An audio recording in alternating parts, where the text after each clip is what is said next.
PCB repair होने के लिए है। और ये पीसीबी दोस्तों कैरियर हुआ और गोदरेज हुआ, उनमें आपको देखने को बहुत ज़्यादा मिलती हैं। तो ये फिलहाल वोल्टास में लगी हुई है, क्योंकि इस पर वोल्टास का ही रिमोट आया, कस्टमर लेकर आया मेरे पास। ठीक है, इसमें जो प्रॉब्लम है मैं भी आपको बताऊंगा, बहुत ही अजीब प्रॉब्लम है। और प्रॉब्लम ये है कि कंप्रेसर के आउटपुट में जो कंप्रेसर लगा हुआ है इसी के अंदर वो नहीं चल रहा है। यहाँ पे कंप्रेसर मैंने फिलहाल अपना जो कनेक्ट कर रखा है कनेक्टिंग के लिए, यहाँ पे सेंसर्स कनेक्ट कर रखे हैं तीनों, और यहाँ पे अपने जो न्यूट्रल फेज और कम्युनिकेशन वो कनेक्ट है। और यहाँ पर इंडोर पीसीबी आप देख सकते हैं, इंडोर की मोटर लगी है, मतलब इसकी पीसीबी कुछ इस तरह से आप देख सकते हैं। इसमें एसएमपीएस नहीं है, इसमें ट्रांसफार्मर लगा हुआ है और यहाँ पे इसकी डिस्प्ले है। अब इसमें एरर क्या आता है, इसके अंदर जो एरर आता है दोस्तों वो आता है P0 का एरर। अब P0 का जो एरर है इस वाले मॉडल में वो है आईपीएम एरर। ठीक है, यानी कि आईपीएम फेलियर या आईपीएम फॉल्टी। ठीक है, अब यहाँ पे मैं आपको डिस्प्ले दिखा देता हूँ, ये इसकी डिस्प्ले।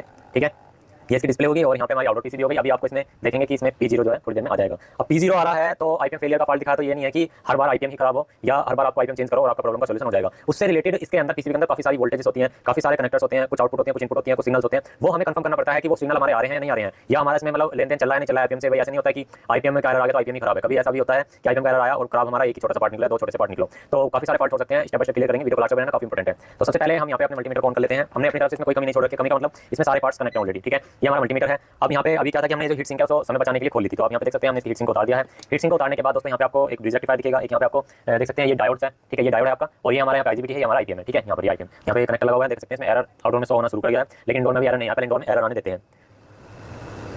तो यहाँ पे जो जब इसके अंदर एरर आता है तो देख सकते हैं ये देखिए एरर आ गया P0 अपने आप, और यहाँ पे कुछ लाइटें जो है ब्लिंक करनी शुरू कर दी है यहाँ पे, और आउटडोर में ब्लिंक करनी शुरू कर दी है। ये P0 जो एरर है ये हमारा आईपीएम का एरर है। ठीक है, अब आपके सामने लाइव एरर आ चुका है, अब इसको रिपेयर करना शुरू करेंगे। देखिए हमारी जो एमसीयू होता है इससे कुछ सिग्नल जाते हैं और कुछ वोल्टेज जाते हैं। तो सबसे पहले हमें क्या करना है कि हमें आईपीएम के वोल्टेज चेक करने हैं कि मेन वोल्टेज हमारे जा रहे हैं नहीं जा रहे। मेन वोल्टेज मतलब जो फिल्टर कैप्चर देख रहे हैं इससे हमारे कुछ वोल्टेज जाते हैं, और पहले हम पीसीबी कर लेते हैं बंद, वोल्टेज बाद में चेक करेंगे। पहले हमें चेक करना है कि यहाँ पे जो हमारा यूवीडब्ल्यू है वो शॉर्टिंग तो नहीं है। ठीक है, तो हमें क्या करना है कि ये जो कनेक्टर है जैसे यहाँ से डालेंगे, हमने इसको यहाँ से हटाया या यहाँ से इसे लगा देते हैं, क्योंकि आपको सही तरह से दिखना भी चाहिए साथ ही साथ में।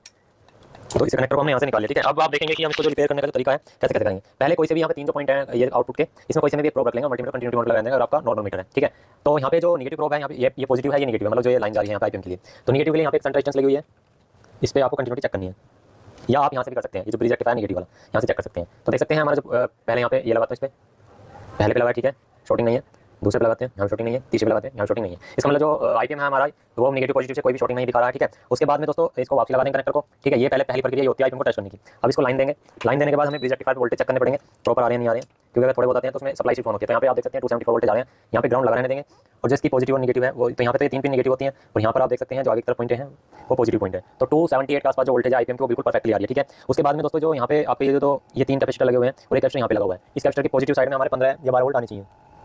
तो ये देख सकते हैं 15 वोल्टेज जो आईपीएम को चलाने के लिए लग रहते हैं बिल्कुल परफेक्टली आ रहे हैं। ठीक है, यहाँ पे कोई दिक्कत नहीं है। एक डायोड हमें थोड़ा सा यहाँ से ओपन सा दिख रहा है, इसको पहले सही तरीके से लगा लेते हैं, सही लग रहा है। ठीक है, थोड़ा सा ऐसे लग रहा था ओपन सा। तो अब हमें करना क्या है कि दोस्तों जो हमारे 15 वोल्ट है आईपीएम के वही बनने हैं, यानी सप्लाई से जनरेट हो रहे हैं, और जो हमारे इसके अंदर मेन सप्लाई जाती है वो भी जनरेट हो रही है। अब इसमें दोस्तों क्या है, जो फॉल्ट शो करने के लिए, मतलब आईपीएम में फॉल्ट है नहीं है, यानी कि इंटरनली आईपीएम को चलाने के लिए नीचे से दूसरी नंबर की पिन, ये इसमें हमारी 5 वोल्ट यहाँ से एमसीयू की तरफ से आते हैं, और वो हमारे आते हैं दोस्तों यहाँ पे छोटी सी रजिस्टर लगी होती है, ये नीचे नीचे जा रही है, क्योंकि मेरे पास इसका डेटा है, डायग्राम है, और जिसकी यहाँ पे वैल्यू है R301, मतलब ये वैल्यू नहीं है इसकी, ये लोकेशन नंबर है, यानी कि यहाँ पे जो रेजिस्टेंस शिफ्ट है R301 ये जो रेजिस्टेंस है। इससे क्या होता है कि आईपीएम के यहाँ पे जो नीचे से ऊपर की पिन है यहाँ पे 5 वोल्ट आते हैं। देखिए मैं अभी आपको दिखाता हूँ। तो हमें ये चेक करने हैं कि 5 वोल्ट बनने हैं नहीं बनने हैं। तो 5 वोल्ट की जगह 1.7 वोल्टेज बनने हैं। अब ये अगर हमारा इंटरनली आईपीएम में कोई दिक्कत होगी तो दोस्तों क्या होगा कि ये हमारा ये वाली पिन को ओपन करने के बाद यहाँ पे 5 वोल्ट यहाँ पे जनरेट हो जाएंगे। ठीक है, अगर हमारा आईपीएम में दिक्कत नहीं होगी तो हमारे वोल्टेज डिफरेंट रहेंगे। कहने का मतलब ये है जिस समय पे अब यहाँ पे आईपीएम लगा हुआ है इसके अंदर यहाँ पे ये जो पिन है यहाँ पे 5 वोल्ट प्रेजेंट होने चाहिए थे, जब इसके अंदर के 6 आईजीबीटी है वो परफेक्ट तरीके से काम करेंगे। अगर 5 वोल्ट प्रेजेंट नहीं होंगे तो होगा क्या कि ये हमारा एरर दिखाता रहेगा, क्योंकि ये फॉल्ट एरर के लिए लाइन गई हुई है। एक तरह से वोल्टेज भी मतलब इसके अंदर प्रेजेंट है, और साथ के साथ में इसके अंदर क्या प्रेजेंट है, आपकी जो सिग्नल ये देता है एमसीयू से आईपीएम तक कि हाँ भाई ये अब चल रहा है नहीं काम कर रहा है। तो इसके लिए आपको इसको प्लास्टिक को हटाने की जरूरत पड़ेगी। ये प्लास्टिक पैसे नहीं हट पाएगी जब आईपीएम जब बैठेगी, या इसको यहाँ से दोनों तरफ से कट कर लेंगे। कट क्यों कर रहे हैं हम, यहाँ पे जो ये जो इसके ट्रैक्स गए हुए हैं ना, यहाँ से ये 1 नंबर 2 नंबर 3 नंबर यहाँ पर रेजिस्टेंस लगी हुई है। ठीक है, और ये रेजिस्टेंस इस तरह की नेटवर्क रेजिस्टेंस बोलते हैं, क्योंकि नेटवर्क रेजिस्टेंस होती है 4-5 रेजिस्टेंस एक जगह होती है, तो ये इसी सारे ट्रैकों से जाते हुए यहाँ पे 3 नेटवर्क रेजिस्टेंस लगी हुई है जो कि हमारे सॉन्ग की रेजिस्टेंस है। ठीक है, अब हमें करना क्या है, पहले तो यहाँ से थोड़ा सा इसको कट कर लेते हैं, पहले यहाँ पे बंद करते हैं इसको, और अभी हमें यहाँ से इसको कट कर लेना है। देखो कट कर लिया। कट करने के बाद हमें करना क्या है, यहाँ पे जो सोम की आप रेजिस्टेंस देख रहे हैं, ठीक है, ये वाली, तो पहले हमें दोस्तों क्या करना है, इनको यहाँ से अच्छे से एक बार क्लीन करना है। क्लीन करना है तो हमें यहाँ से अच्छे से एक बार ब्रश ले लेंगे, उस पर 2-3 स्प्रे करेंगे, क्योंकि होता क्या है जब ये ज़्यादा गंदा हो जाता है ना, जब भी दिक्कत करता है तो मैं एक ब्रश ले लेता हूँ, क्योंकि अगर इनके अंदर कोई रेजिस्टेंस और भी क्रिएट हो गया ना तो तब भी दिक्कत करता है। तो मैं यहाँ से एक बार इसको क्लीन कर रहा हूँ, और हम इसकी सोल्डिंग भी कर लेंगे पेस्ट क्लियर करके। तो थोड़ा सा एक बार हम पहले इसको ड्राई कर लेते हैं। पता क्या आएगा, इसमें धूल मिट्टी ज़्यादा चली जाती है तो इसमें रेजिस्टेंस बनने लग जाता है। रेजिस्टेंस बनेगा तो हमारे वहाँ पे वोल्टेज ड्रॉप हो सकते हैं। अगर रेजिस्टेंस खराब होगा तो हम रेजिस्टेंस को चेंज कर देंगे। अगर आपके पास रेजिस्टेंस नहीं है तो मैं आपको बता दूंगा ये रेजिस्टेंस कैसे मिलेगी।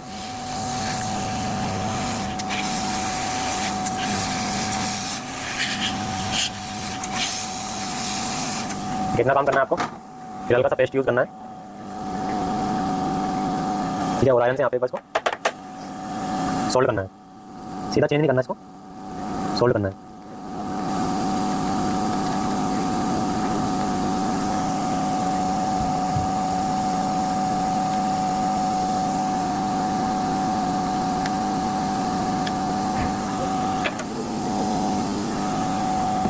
तो यहाँ पे आप देख सकते हैं हमने इसको सोल्ड कर दिया है।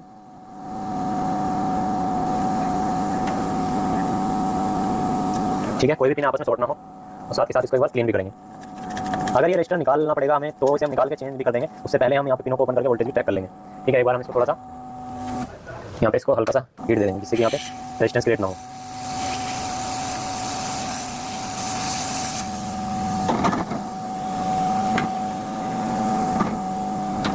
तो एक बार पीसीबी को ऑन करेंगे और 5 वोल्ट चेक करते हैं। पीसीबी को ऑन किया, ठीक है। और यहाँ पर जो रजिस्टर लगा हुआ है उसके दोनों तरफ हमें 5 वोल्ट चेक करने हैं। अगर 5 वोल्ट नहीं आते हैं तो आईपीएम फेलियर हो सकता है आपका। तो यहाँ पर आपको लोकेशन नंबर मैंने बताया 301, इसके पहले 5 वोल्ट चेक करेंगे, इसकी दूसरी तरफ 5 वोल्ट चेक करेंगे। तो अभी 1.5 वोल्ट क्रिएट हो रहे हैं, तो हमें करना क्या है, इस रजिस्टर को बाहर निकालना है पहले, क्योंकि यहाँ पर आप देख सकते हैं 1.5 फॉल्ट वाली जो लाइन है उस पर क्रिएट हो रहे हैं। तो अभी हमें करना क्या है, इस रजिस्टर को बाहर निकालेंगे।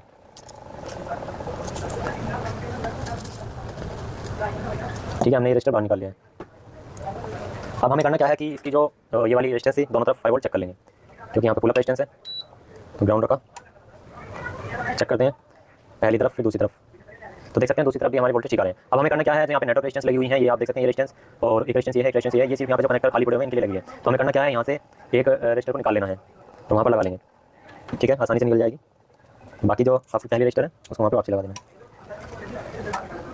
ठीक है, हमने इसको यहाँ से निकाल दिया है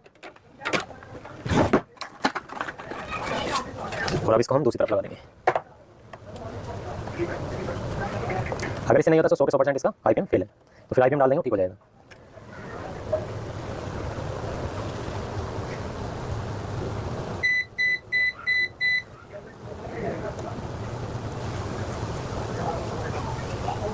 इसे नेटवर्क रेजिस्टेंस इसलिए बोलते हैं क्योंकि इसके साथ काफ़ी सारी रेजिस्टेंस जुड़ी होती हैं।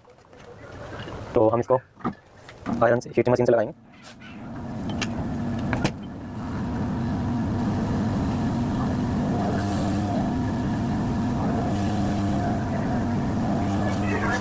तो यहाँ पर लग चुकी है, और जो दूसरी तरफ की रेजिस्टेंस उसको वहीं पे लगा देंगे।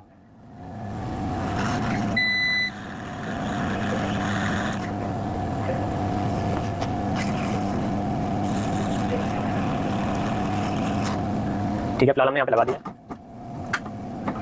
और अभी इसको टेस्ट करेंगे। उससे पहले इसकी सोल्डिंग को एक बार दोबारा से फाइंड कर लेंगे कि कोई सोल्डिंग ओपन ना हो या कोई शॉर्टिंग ना हो। ठीक है, एक बार थोड़ी सफाई कर लेते हैं इसकी।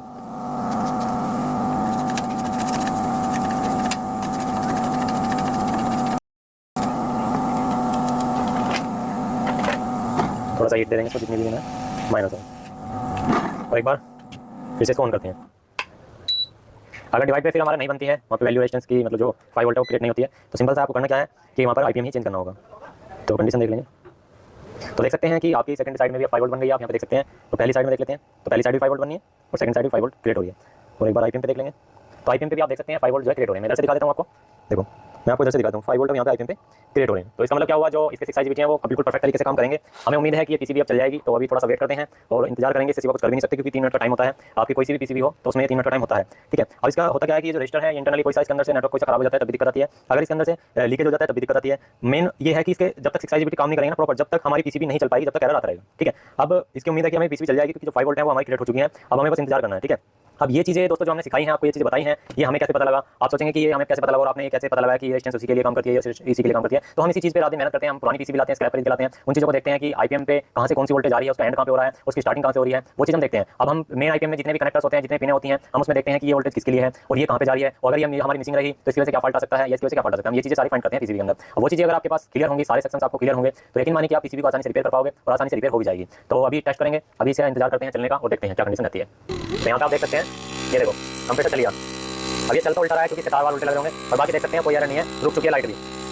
और देखो मैं कंप्रेसर ज़्यादा देर इसलिए नहीं चला सकता क्योंकि दोस्तों इसका जो आईपीएम है वो हीट हो जाएगा, खराब हो सकता है। तो मैं कर देता हूँ बंद। ये देखो आपके सामने बिल्कुल लाइव है, ये देखो मैंने बंद कर दी, ठीक है। अब हमारी पीसी में कोई भी एरर नहीं था, ठीक है, आपने देखा बढ़िया तरीके से चली है। तो हमने इस पे काफी मेहनत करी। अगर दोस्तों आप भी कोई अपनी पीसी रिपेयर कराना चाहते हैं तो हमें बाई कुरियर भेज सकते हैं, हमने आपको एड्रेस दे रखा है। अगर आप कहीं से भी आ सकते हैं तो हम आपके लिए जरूर कुछ ना कुछ मतलब आपको ऐसा सरप्राइज देंगे जिससे कि आप खुश हो जाओगे। आपकी पीसी रिपेयर करके हम कोशिश करेंगे कि रिपेयर करें। हम ये नहीं कहते कि हम किसी भी को रिपेयर करें, हम अपनी तरफ से कोशिश करके कहते हैं कि हम आपकी पीसी को रिपेयर कर सकते हैं, ठीक है। तो मुझे भी अच्छा लगा और आपको भी अच्छा लगा सारी वीडियो, हमने काफी मेहनत करके आपके लिए वीडियो क्रिएट करी है। तो thank you for watching this video. जय हिंद।